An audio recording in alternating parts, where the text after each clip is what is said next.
Oh, welcome to this Instagram Live where we are going to be learning all about sleep, the connection between sleep and your pain, and what you can do about it tonight to start sleeping better and actually experiencing less pain because you're sleeping better.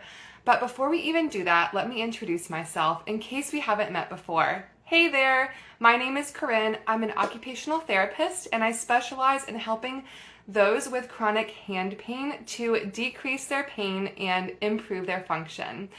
Whether you want to know all the best gadgets to immediately do your favorite activities better, understand your hand splints and support options to decrease your pain and better support your hand joints, or you're just curious about which hand exercises you should be doing to get more mobility and strength, it's my job to help you do all of these things so that you don't have to spend a bunch of money or waste a bunch of your time on things that just don't work.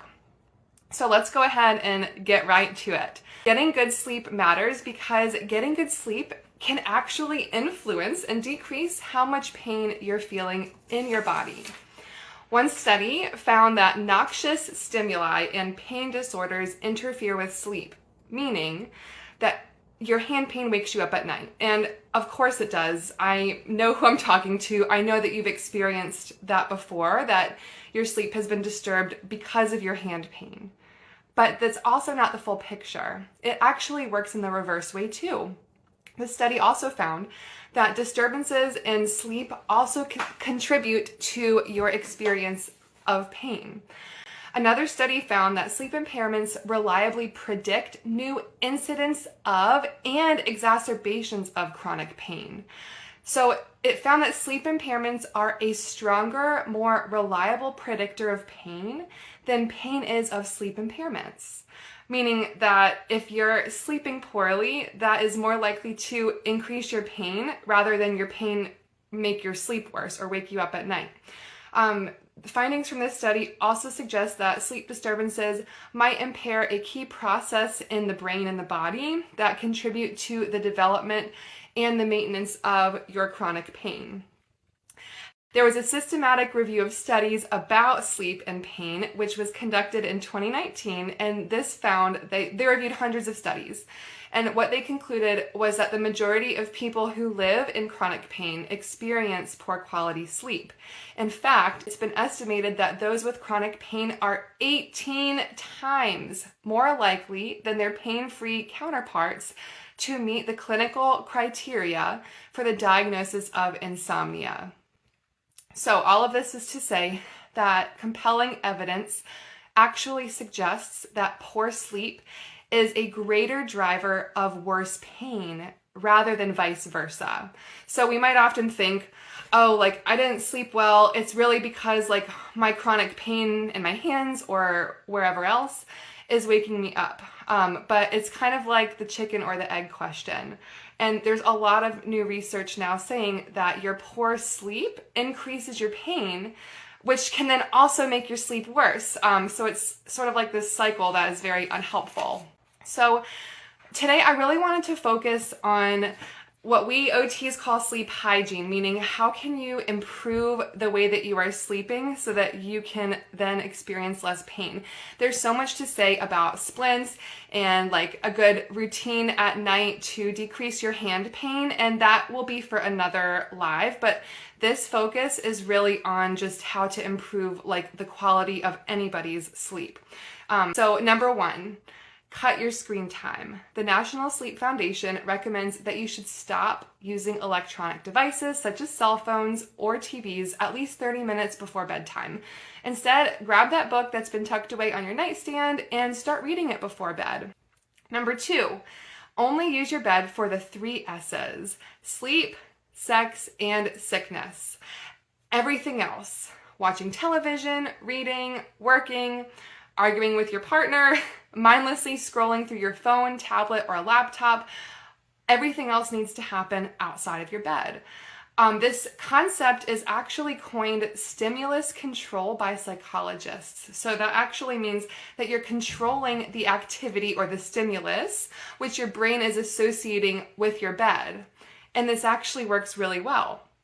So people with insomnia tend to spend more time awake in their bed than asleep, which then means that they're using their bed for more things outside of those three S's: sleep, sex, and sickness. So over time and iterations of pairing their bed with sleep disruptive behaviors such as worrying, watching television, tossing and turning, or like trying to fall asleep, the bed then morphs into a cue for wakefulness rather than for sleep. So essentially, by doing this, your brain is thinking, oh, the bed, the place where I go to worry and feel frustrated, the place where I go to scroll on my phone, make to-do lists for work for the next day, and replay my regrets of the day. So instead, how to ensure that you are using your bed only for the three S's. Step 1 would be to get out of bed if you can't fall asleep within 15 to 30 minutes. Even healthy sleepers require time to fall asleep, so use this parameter as a guideline, not a prescription. More importantly, when you notice yourself feeling frustrated, anxious, or annoyed at your inability to sleep, just get out of bed. Step 2. Go into another room once you've gotten out of bed with the lights off or low and avoid using light-emitting devices. Step 3, then you're going to do something relaxing, not stimulating. Find what works for you, but focus on rote, relaxing, and mindless activities. For many, some helpful options might include practicing a guided relaxation, praying, doing light reading, or a simple puzzle, or folding laundry. And then step 4, once you have started to do this and you're feeling tired again, that's when you would get back into bed. So that system is how you would begin to use your bed for the three S's, and you would avoid using it for things outside of the three S's, so that you can start to associate your bed with sleep and not with other unhelpful things. So my third tip for getting better sleep at night so that you then experience less pain and then your pain is not waking you up is to look at your sleep environment. It might seem obvious, but we have to be really intentional about setting ourselves up for success in our sleep environment. So keep your room cool, dark, and quiet. Consider using room darkening shades, earplugs, a fan, a noise machine, or other devices to create an environment that suits your needs. Lavender is also a lovely scent that may help to promote sleep. And you also, if you have a dog or an animal that is keeping you up at night, you also might need to rethink that situation, which I know that can be tough. All right, step 4, or my last tip for making your sleep environment more conducive to get better quality sleep would be to stick to a schedule. So set aside no more time than 8 hours for sleep.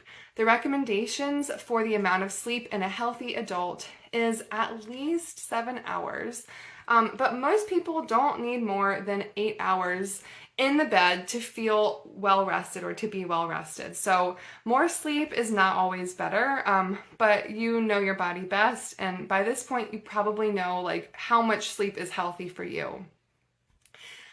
So another part of sticking to a good sleep schedule would be to go to bed and get up at the same time every single day, including weekends.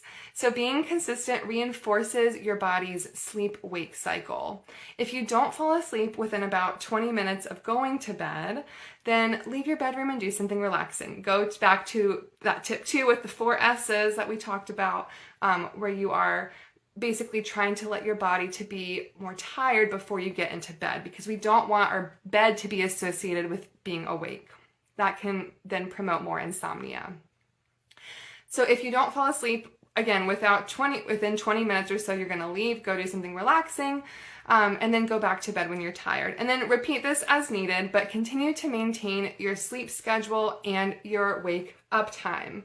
So those are like an OT's 4 tips on how to maintain healthier sleep, because again, poor sleep is a bigger predictor of pain than pain is of poor sleep. And then they both interplay together. And at some point, I will definitely want to do an Instagram live where I'm talking to you about ways that you can support a healthy hand routine, like before you go to sleep and even during your sleep.